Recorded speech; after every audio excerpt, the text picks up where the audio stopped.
լավ ցուցանիշ է, վատ ցուցանիշ է, օրինակ Սուրբ Գրիգոր Լուսավորչի թեկնածուներից մեկը հանձնաժողովի ղեկավար է եղել եւ խորհրդանական երկրում դա կարծես ավելի բարձր պաշտոն է, հա, Նարեկ Զայնալյանի մասին է խոսքը, եթե ինքը չի հաղթահարել կամ մյուսներում եթե չեն հաղթահարել, սա ինչ է նշանակում, որ մարդիկ չունեն այդ բավարարությունը, բայց միևնույն է մնացել են ԺՊ։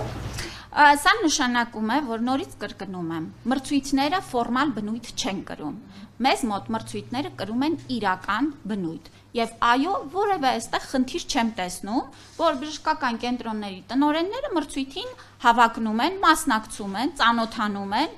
լինում է չեն անցնում, հետո ավելի հստակ ուրեմն պատրաստվելով, ծանոթ լինելով անցնում են։ Չեմ հասկանում ինչու՞մն է խնդիրը։ Հիմա եթե բոլորը նշանակվային, պիտի ասեիք, ինչու եք մրցույթ անցկացնում։ Դե հենց տարեք նշանակեք էլի, եթե տենց բոլորը մրցույթները անցնում են։ Այլ հակառակը, սա վկայում է, որ այստեղ բոլոր գործընթացները